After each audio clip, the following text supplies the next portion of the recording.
Hi friends, ಸಂಹಿತಾ ಸವಿರುಚಿ ಚಾನಲ್ಗೆ ಸ್ವಾಗತ. ನೋಡಿ, ಬೆಣ್ಣೆ ತೆಗೆದಿದ್ದೆ. ಸರಿ, ಅದನ್ನು ಇವತ್ತು ಕರಗಿಸ್ಬಿಟ್ಟು ತುಪ್ಪ ಮಾಡೋಣ ಅಂತ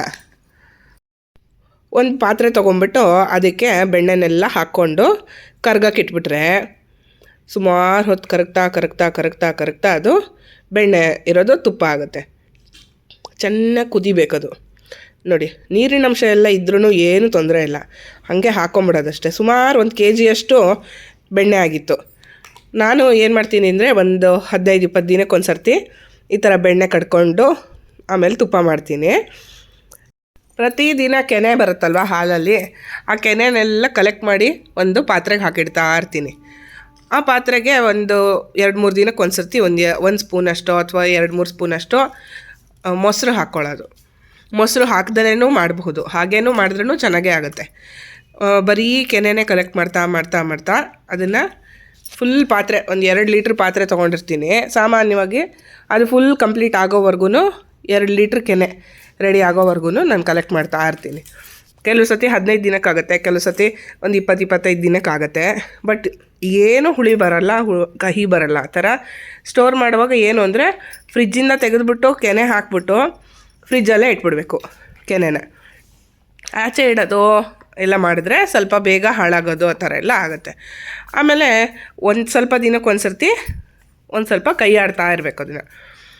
ಇವಾಗ ನೋಡಿ, ಬೆಣ್ಣೆ ಎಲ್ಲ ಕರಗಿದೆ. ನಾನು ಗಟ್ಟಿ ಬೆಣ್ಣೆನೇ ಹಾಕಿದ್ದೆ, ಫ್ರಿಜ್ಜಲ್ಲಿ ಇಟ್ಟಿದ್ದ ಬೆಣ್ಣೆ ಆಗಿದ್ದರಿಂದ ಆ ಥರ ಗಟ್ಟಿಯಾಗಿತ್ತು. ಬೆಣ್ಣೆ ಎಲ್ಲ ಕರಗ್ತಾ ಅದು ಒಂಥರ ಹಾಲು ಉಕ್ದಂಗೆ ಉಕ್ಕಕ್ಕೆ ಬರುತ್ತೆ. ನೀವು ಉರಿ ತುಂಬ ಸಣ್ಣಗೆ ಇಡಬೇಕು.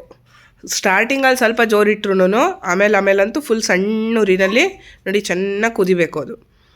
ಇದು ಫಾಸ್ಟಾಗಿ ತೋರಿಸ್ತಾ ಇದ್ದೀನಿ, ಇಷ್ಟು ಫಾಸ್ಟಾಗಿ ಕುದ್ದಿಲ್ಲ, ಅದು ಫಾಸ್ಟಾಗಿ ತೋರಿಸ್ತಾ ಇದ್ದೀನಿ ಇವಾಗ. ನೋಡಿ, ಆ ಥರ ಫುಲ್ಲು ಗಟ್ಟಿ ಇರೋದು ಕರಗ್ಬಿಟ್ಟು ಅದು ನೀರಾಗ್ಬಿಟ್ಟು ಆ ಥರ ಅದರಲ್ಲಿರೋ ನೀರಿನ ಅಂಶ ಎಲ್ಲ ಹೋಗಿ ಬರೀ ತುಪ್ಪದ ಅಂಶ ಮಾತ್ರ ಉಳಿಯೋವರೆಗೂ ಚೆನ್ನಾಗಿ ಕುದಿಸ್ಬೇಕು. ಈ ಸ್ಟೇಜಲ್ಲಿ ನೀವು ಮತ್ತೆ ಸ್ಪೂನ್ ಹಾಕೋದಾಗಲಿ ಕೈ ಆಡಿಸೋದು ಏನು ಮಾಡೋ ಅವಶ್ಯಕತೆ ಇಲ್ಲ. ಬೆಣ್ಣೆ ಕರ್ಗಕ್ಕೆ ಇಟ್ಟ ತಕ್ಷಣ ಸ್ಪೂನಲ್ಲಿ ಅಲ್ಲಾಡ್ಸೋಕ್ಕೆ ಹೋದರೆ ಒಂದೊಂದ್ಸತಿ ಉಕ್ಕಿ ಸುರಿದೋಗ್ಬಿಡುತ್ತೆ. ಆ ಥರ ಎಲ್ಲ ಆಗಬಾರ್ದು ಅಂತಂದರೆ ದಪ್ಪ ತಳದ ಪಾತ್ರೆ ಉಪಯೋಗಿಸೋದು, ಆಮೇಲೆ ಸಣ್ಣ ಉರಿನಲ್ಲಿ ತುಪ್ಪ ಕರಗಿಸೋದು ತುಂಬ ಇಂಪಾರ್ಟೆಂಟು. ಆಮೇಲೆ ನೋಡಿ, ಕುದೀತಾ ಇರುವಾಗ ಒಂದು ಅರ್ಧ ಕುದ್ದಿದೆ ಅನ್ನುವಾಗ ನಾನಿಲ್ಲಿ ಒಂದು 2 ಲವಂಗ ಹಾಕ್ತಾಯಿದ್ದೀನಿ.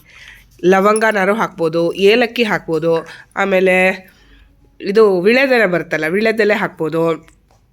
ಏನಕ್ಕೋಸ್ಕರ ಹಾಕೋದು ಅಂತಂದರೆ ಘಮ ಅಲ್ಲಿ ತುಪ್ಪ ಅಂತ ಅಂದ್ಬಿಟ್ಟು ಅಷ್ಟೇ.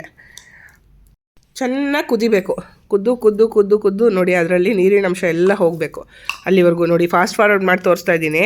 ಇಷ್ಟು ಫಾಸ್ಟಾಗಿ ಏನು ಕುದ್ದಿಲ್ಲ, ಅದು ಸಣ್ಣ ಊರಿನಲ್ಲಿ ಕುದೀತಾ ಇತ್ತು. ಸುಮ್ಮನೆ ನಿಮಗೆ ತೋರ್ಸೋಕ್ಕೆ ಫಾಸ್ಟ್ ಫಾರ್ವರ್ಡ್ ಮಾಡಿದ್ದೀನಿ ಅಷ್ಟೇ. ಇಲ್ಲ ಅಂತಂದರೆ ಪೂರ್ತಿ ಕುದಿಯೋ ವೀಡಿಯೋ ಅಷ್ಟೂ ಹಾಕ್ತೀನಿ ಅಂತಂದರೆ ಒಂದು ಅರ್ಧ ಗಂಟೆ ಮೇಲಿನ ವೀಡಿಯೋ ಆಗಿಬಿಡುತ್ತೆ. ಅದಕ್ಕೋಸ್ಕರ ಶಾರ್ಟ್ ಮಾಡಿಬಿಟ್ಟು ಫಾಸ್ಟ್ ಫಾರ್ವರ್ಡ್ ಮಾಡಿದ್ದೀನಿ. ಅದಾದಮೇಲೆ ಒಂದು ಸ್ವಲ್ಪ ಉಪ್ಪು ಏನಕ್ಕೆ ಹಾಕ್ತಾರೆ ಅಂತಂದರೆ ಆ ನೀರಿನ ಅಂಶ ಎಲ್ಲ ಅದು ಹೀರ್ಕೊಳ್ಳುತ್ತೆ. ಆಮೇಲೆ ಗಸಿ ಎಲ್ಲ ಬರುತ್ತಲ್ವ, ಅದು ಕ್ಲೀನಾಗಿ ಒಂದು ಕಡೆಗೆ ಸೆಟ್ಲಾಗುತ್ತೆ ಅಂತಂದ್ಬಿಟ್ಟು. ತುಂಬ ಗಸಿ ಇರೋಲ್ಲ ನಾನು ಮಾಡೋ ತುಪ್ಪದಲ್ಲಿ. ನೀವು ನೋಡಿ, 4 ಹರಳು ಉಪ್ಪು ಹಾಕ್ಕೊಂಡ್ರೆ ಸಾಕು. ದಪ್ಪ ಹರಳು ಹಾಕಿ, ಯಾಕಂತಂದರೆ ಅದು ಕರ್ಗೋಗಲ್ಲ ಆವಾಗ. ಎನಿವೇ ನಿಮಗೆ ತುಪ್ಪದಲ್ಲಿ ಉಪ್ಪು ಕರಗಲ್ಲ. ಈ ಸ್ಟೇಜಲ್ಲಿ ಸ್ವಲ್ಪ ಸ್ಪೂನ್ ಹಾಕಿ ನೋಡ್ಬೋದು. ನೋಡಿ, ಇನ್ನೂ ಆಗಬೇಕು. ಇದು ಒಂಥರ ಸುಟ್ಕೊಂಬಿಟ್ಟೆ ಕೈನ ಒಂಥರ ಇದಾಗುತ್ತಲ್ವಾ. ನೋಡಿ, ಇನ್ನೂ ತುಪ್ಪ ಆಗಬೇಕು ಅಂತ. ಈ ಥರ ಟೆಕ್ಸ್ಚರ್ ಇನ್ನೂ ಸಾಲದು. ಚೆನ್ನಾಗಿ ಕುದೀಲಿ. ಚೆನ್ನಾಗಿ ಈ ಥರ ನೊರೆ ಬರುತ್ತಲ್ವ, ನೊರೆ ಅಂಥದ್ದೆಲ್ಲ ಫುಲ್ ಹೋಗುತ್ತೆ. ಆಮೇಲೆ ದಪ್ಪ ಕುದಿಯೋಕ್ಕೆ ಸ್ಟಾರ್ಟ್ ಆಗುತ್ತೆ ಒಂಥರ. ಆವಾಗ ಇನ್ನೇನು ಆಗ್ತಾ ಬಂತು ಅಂತಂದ್ಬಿಟ್ಟು ಆಮೇಲೆ ಸದ್ದಡಗಬೇಕು ಅಂತ ಒಂದು ವಿಷಯ ಹೇಳ್ತಾರೆ.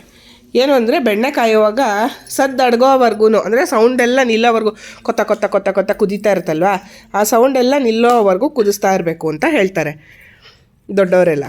ಸೊ ಆ ಥರನೂ ನೀವು ಕಂಡುಹಿಡ್ಕೋಬೋದು. ಇದು ತುಪ್ಪ ಆಗಿದೆಯೋ ಇಲ್ವೋ ಅಂತ ಕಂಡುಹಿಡಿಯೋದೇ ದೊಡ್ಡ ಟ್ರಿಕ್ ಇದರಲ್ಲಿರೋದು, ಆಯಿತಾ. ನಿಮಗೆ ಮಾಡ್ತಾ ಈಸಿಯಾಗಿ ಗೊತ್ತಾಗೋಗುತ್ತೆ. ನೋಡಿ, ಇವಾಗ ಸ್ವಲ್ಪ ತುಪ್ಪದ ಕಲರ್ ಬರ್ತಾ ಇದೆ, ಇನ್ನೇನು ಆಗ್ತಾಯಿದೆ ಅಂತ. ಕೆಲವರು ಈ ಸ್ಟೇಜಲ್ಲೂ ಸ್ಟಾಪ್ ಮಾಡ್ತಾರೆ. ಆದರೆ ಏನು ಅಂದರೆ, ಎಲ್ಲ ತಣ್ಣಗಾಗಿ ಫುಲ್ಲು ಬಿಸಿ ಇರುವಾಗ ಏನು ಅನಿಸಲ್ಲ. ತಣ್ಣಗಾದ್ಮೇಲಿಂದ ಒಂದು ಸ್ವಲ್ಪ ಹಸಿ ವಾಸನೆ ಬಂದಂಗೆ ಬರುತ್ತೆ. ಅದಕ್ಕೋಸ್ಕರ ಆ ಥರನೂ ಮಾಡೋಕ್ಕೆ ಹೋಗ್ಬೇಡಿ. ಫುಲ್ ಅದೆಲ್ಲ ನೋಡಿ, ಇವಾಗ ನೋಡಿ ಇದೆಲ್ಲ ಗುಳ್ಳೆಗಳೆಲ್ಲ ನೊರೆ ಎಲ್ಲ ಹೋಗಿ ಒಂದು ಕಡೆಗೆ ಸೆಟ್ಲಾಗಿ ಗುಳ್ಳೆ ಥರ ಸಣ್ಣ ಸಣ್ಣ ಗುಳ್ಳೆಗಳು ಬರೋಕ್ಕೆ ಸ್ಟಾರ್ಟ್ ಆಗಿದೆ ಅಲ್ವಾ.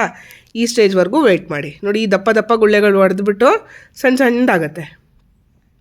ಆಮೇಲೆ ನೀವು ಈ ಸ್ಟೇಜಲ್ಲಿ ಒಂದು ಸ್ವಲ್ಪ ಬೆರಳಿಗೆ ತುಪ್ಪನ ಹಚ್ಕೊಂಬಿಟ್ಟು ಘಮ್ ಅಂತ ಇದೆಯೋ ಇಲ್ವೋ ಅಂತ ವಾಸನೆ ನೋಡಿಬಿಟ್ಟು ಸ್ಮೆಲ್ ಟೆಸ್ಟಲ್ಲೂ ಕಂಡುಹಿಡಿಬೋದು. ತುಪ್ಪ ಮಾಡೋದೊಂದು ಕಲ್ತ್ಕೊಂಬಿಟ್ರೆ ಎಷ್ಟು ಖುಷಿಯಾಗುತ್ತೆ ಗೊತ್ತಾ. ನಾನು ಸುಮಾರು ಒಂದು 5-6 ವರ್ಷದಿಂದ ಮಾಡ್ತಾಯಿದ್ದೀನಿ ತುಪ್ಪನ. ಸಖತ್ತಾಗತ್ತೆ ಮಾತ್ರ. ಎಲ್ಲರೂ ಖುಷಿ ಪಡೋರೇನೆ. ನೋಡಿ, ಇವಾಗ ಮೇಲಕ್ಕೆ ಬಂತಲ್ವಾ, ನೋಡಿ ಈ ಥರ ದಪ್ಪ ದಪ್ಪ ಗುಳ್ಳೆ ಎಲ್ಲ ಒಂಥರ ನೊರೆ ಥರ ಇದೆಲ್ಲ ಒಂದು ಕಡೆ ಸೆಟ್ಲ್ ಆಗ್ತಾ ಬರುತ್ತೆ. ನೋಡಿ ಈ ಥರ ಅಂದರೆ ನೋಡಿ ತುಪ್ಪ ಥರ ಕ್ಲೀನಾಗಿ ಕಾಣಿಸುತ್ತೆ. ಇವಾಗ ಆಗಿದೆ ಅಂತ ನೋಡಿ. ಸ್ಮೆಲ್ ಟೆಸ್ಟಲ್ಲೂ ಕಂಡುಹಿಡಿದ್ಬಿಟ್ಟು ನೀವು ಕನ್ಫರ್ಮ್ ಮಾಡ್ಕೊಳ್ಳಿ.